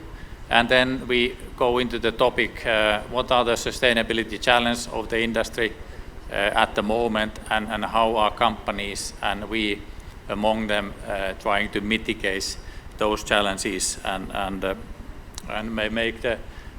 produce the metals in a more sustainable way. But first about Metso, we are a Finnish-based company, but we are a global company. So Finland has a lot of hard rock and a couple of mines as well, but from our revenues, less than 2% is coming from Finland. So we are a true export company with more than 98% of the business in all the regions in the world. We are also old in the business. We have been in mining and metals industry for more than 100 years. And there are different legacy companies, Metso being one of them, but also Outotec, Outokumpu, and other companies. And if you look at our history, you will also find that actually we have been a mining and metals producer company for almost 100 years. It was only 2006 where this part of the company was spun off, and we have since then only focused on technology and equipment for the industry. We have two businesses, minerals and aggregates. Aggregates is about 25% of the business, and minerals and metals is the 75%. So the bigger part of the business is actually coming from the minerals and metals. And this is a wear and tear industry, so a big part of the revenue for the company is actually in services and related aftermarket. Looking at our space in the metals value chain, we are basically coming in where the mining activities stop. So our product portfolio starts from primary crushing, and then all the way from grinding, beneficiation, dewatering into the metals refining. Let it be a hydrometallurgical route or a pyrometallurgical route. And we are in that particular processing space. We are the biggest company in the world. A little bit about the history, maybe some of the numbers. I think looking at different metal exposures during those 100 years, we have gone through probably the whole periodic table, but there are a couple of metals that has always been kind of a leading the development, and for us it has been copper, gold, iron ore, and recently the battery metals. So gold, which is very important for the region and particularly for Kyrgyzstan, has always been a significant part of our business portfolio. But copper has been big. Over the years, 1/3 of the business is actually coming from copper.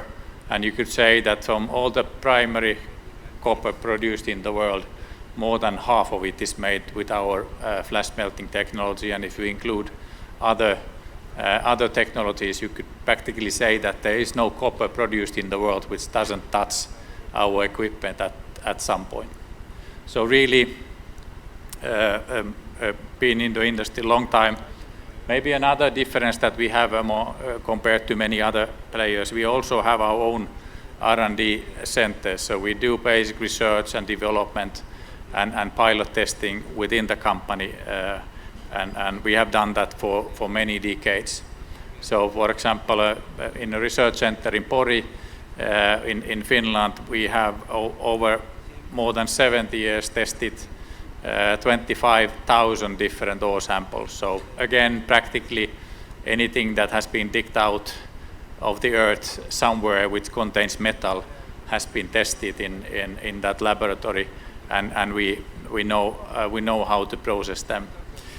We don't only rely on our own capabilities. Of course, we have a partner network of other laboratories which we use, and of course, Steward Assay and Environmental Laboratories here in Kyrgyzstan is one of the partners that we also use. But significant exposure to metals and minerals processing and metals refining. So that was about Metso as a company and what we do. Now a bit more about the sustainability and the challenges that the industry has today. I think list is very familiar to all of you. Customers are trying to reduce the energy consumption. They like to manage the waters as good as possible, but most of the mining actually is happening in the areas which are very dry, so the water is already a limited resource, and there's another competition, communities, agriculture, for the same water. So as an industry, we need to take care of the water, we need to recycle the water, we need to try to make processes that do not consume a lot of water. Decarbonization, familiar topic to all of us. Also optimizing life cycle performance. And I think what has become as a helping tool recently is increase of automation and digitalization. We see clearly today that plants are being, there's more and more intelligence put into our plants, and you can, by that you can actually be more resource efficient. So you can capture more value, more metals out of your ore by having intelligent instrumentation. A bit more about those in later stage. And how does it shows in our customers or industry actions? This picture illustrates what the 10 biggest global mining companies or our customers, what they intend to do with their CO2 emissions. So basically the baseline today is 130 million tons of CO2 equivalent, and in 30 years or 20 to 30 years it is planned to go in zero. And of course that will require significant investment, and we would like to be part of that investment as well. Of course, depending on where you are in your planning, whether we are talking about a completely new greenfield operation or whether we are talking about already existing operations, we know that the challenge that we are facing for the next 10 to 20 years is to where to find quickly more metals, because if we do what we have promised to do for the green transition, we will need more metals than we produce today. And as you know, of course, the new projects, there is a time delay from finding the ore body into and then going into production. We talk about minimum 5, often 10 years horizon. So it will not help us here and now. But what is important is that we also look into the existing operations. I think we have discussed here about opportunities in tailings. We know that in most of the tailings ponds, there are a lot of valuables left. So we may lose 20% of gold in tailings. We lose significant amount of copper and the other metals. And I think in the past also the practice was that maybe you were only after one particular commodity and did not so much care about the rest of the mineralization. Today the trend is that you actually try to capture all the valuables that you have in that particular ore.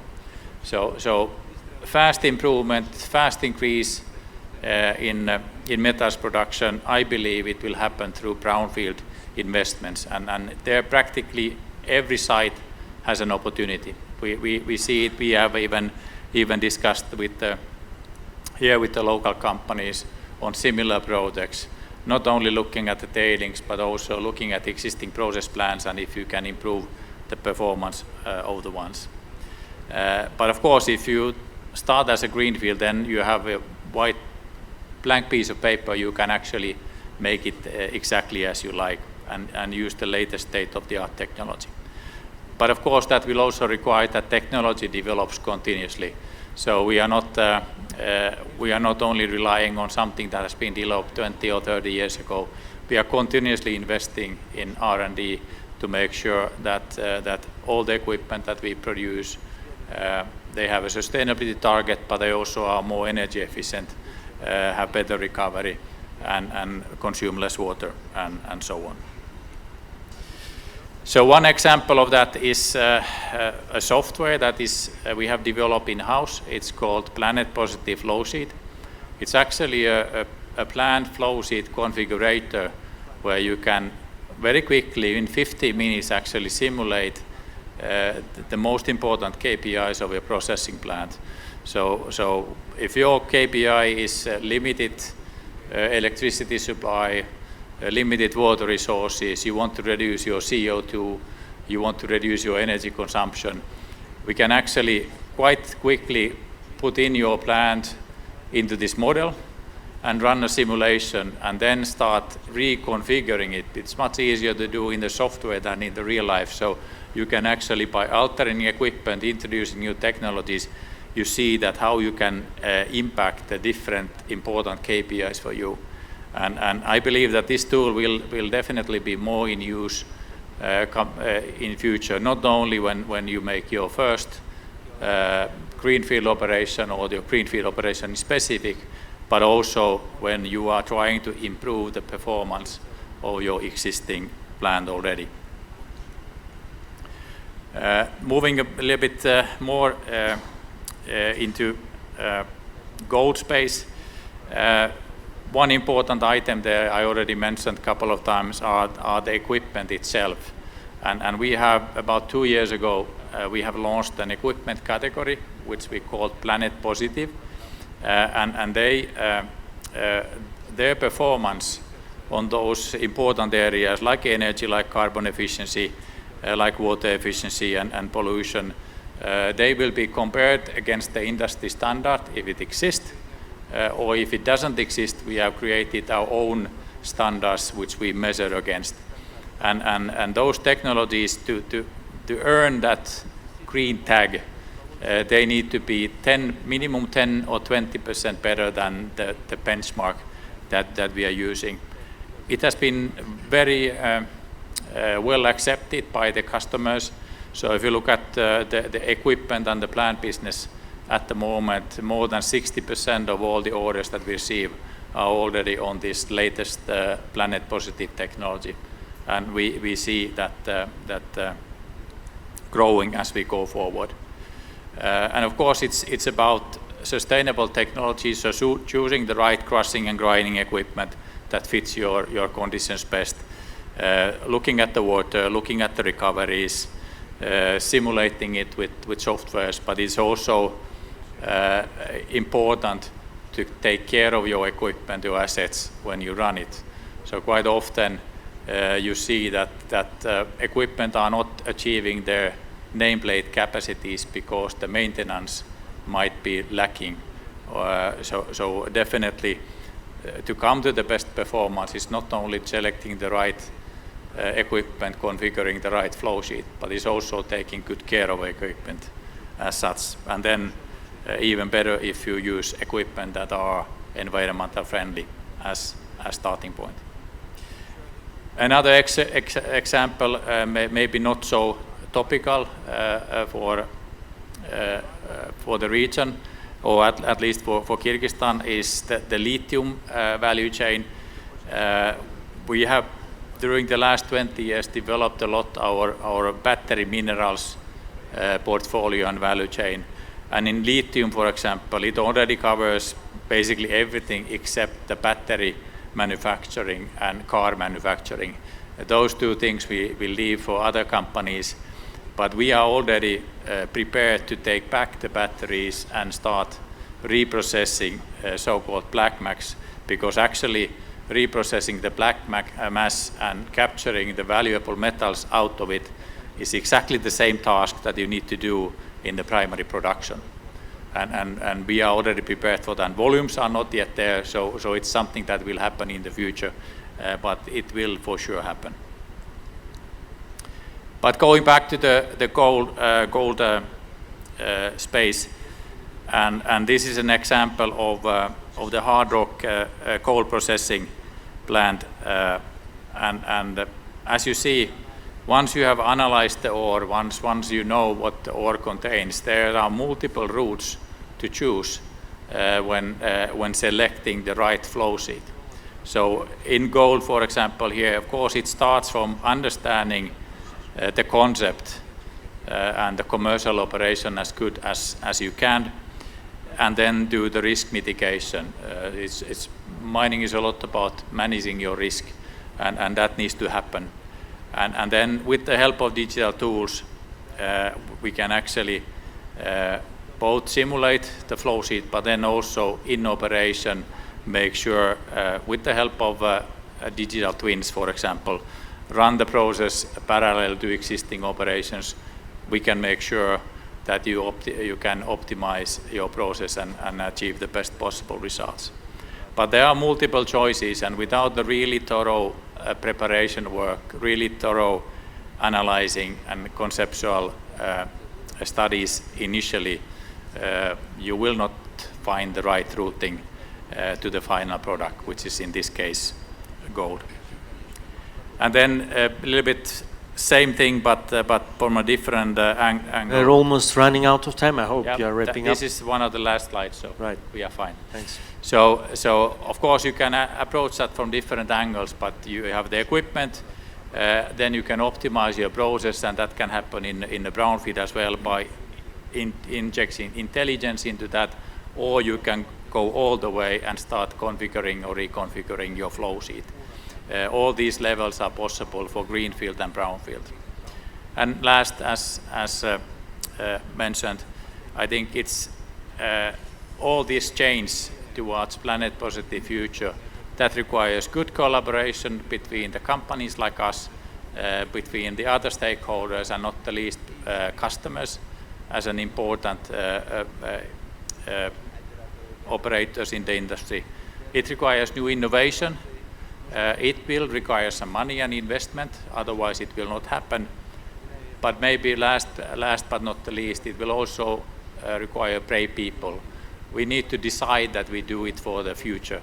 And if we decide it, we will find the investment, we will find the innovation, and with good collaboration, we can make it happen. Thank you. Thank you, Mr. Tarasvasara. It's been very informative. We almost ran out of time. There will be coffee break now, but if we can just take one question, and I would first ask all participants to, maybe on behalf of the forum participants, many of whom are service providers for mining industry. So I would ask you to comment, to give a couple of advices for service providers on how to enter the market, how to deal with procurement departments, what to do first, what to do next, maybe just a couple of advice.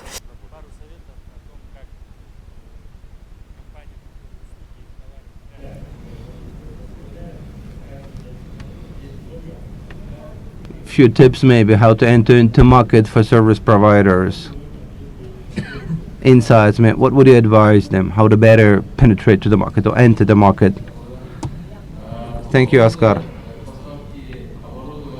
In terms of equipment supply or commodities or spare parts, Kyrgyz Altyn has its own website where we publish what we need in terms of procurement, and you can contact at any time through email. So at least a communication.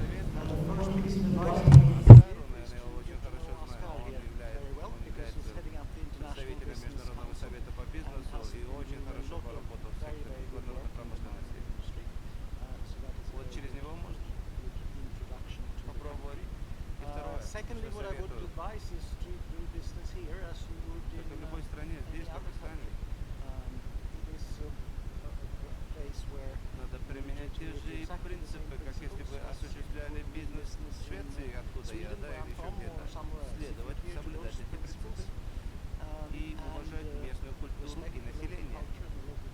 И вы добьетесь успеха, и страна обеспечит рост. Спасибо. Thanks very much. That's very kind of you.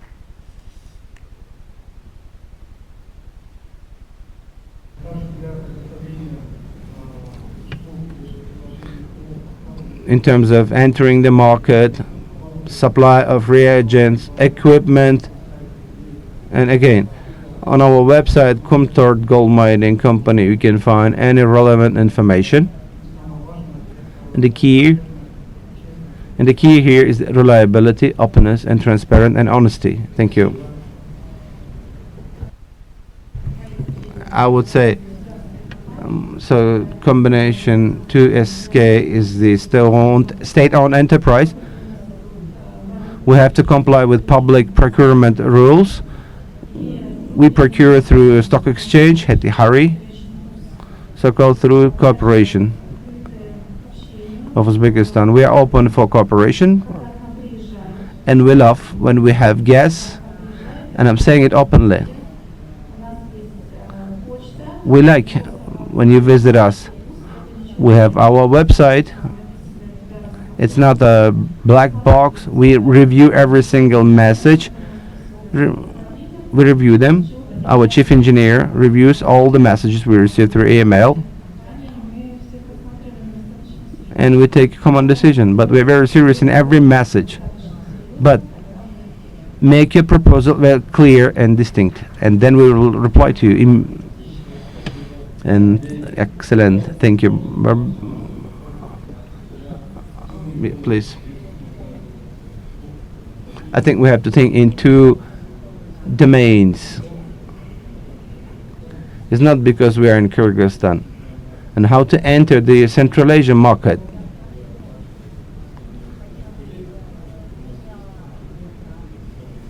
I agree with my colleague. We have our own website. We have larger corporations at Diyarbakir. We have offices in China.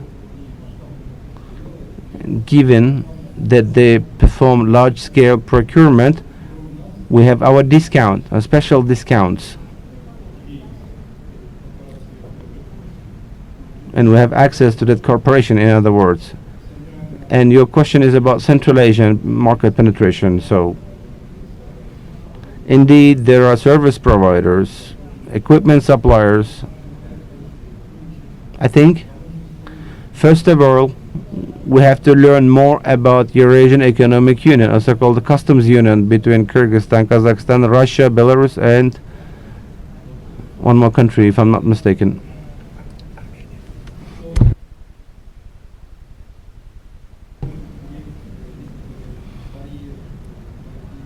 Of course, first we have to consider, in other words, the customs union requirements. It may create certain barriers to enter the market. One of the options can be the opening an office as a target. having an office in one of the capital cities, they will have access to entire Central Asia. But given the present global conditions, it's difficult. Potentially, we can have access to the Russian market. We have to explore the opportunities. We have to consider also the EU imposed sanctions. And therefore, we ought to consider very critical aspects when entering the mining industry market. I think one of the options there was somebody saying to learn languages, Russian and Kyrgyz, as Mr. Altogai is speaking both fluently. I think we can have one question from the audience. Please. Don't be shy. Any questions? I think it's time for a coffee break, so feel free to come to speakers and ask your questions in an informal manner. I would like to highly appreciate all speakers. See you at the dinner. Thank you.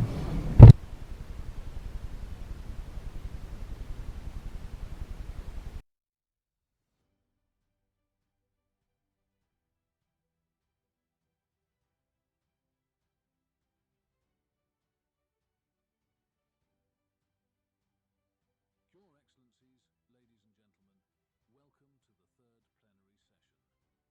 Central Asia is emerging as a global mining powerhouse, endowed with abundant rare earth metals and critical materials essential for the energy transition. Leading mining companies in the region will be presenting their experiences in leveraging cutting-edge technologies and data-driven insights to optimize operations, enhance efficiency, prioritize sustainability, and navigate challenges, showcasing Central Asia as a frontrunner in the global mining landscape. Ваше превосходительство, дамы и господа, добро пожаловать на третье пленарное заседание. Центральная Азия обретает важное значение в производстве металлов и материалов, необходимых для энергетического перехода. Ведущие горнодобывающие компании региона представят свой опыт использования передовых технологий и аналитических данных для оптимизации операционным управлением, повышением эффективности и устойчивым развитием.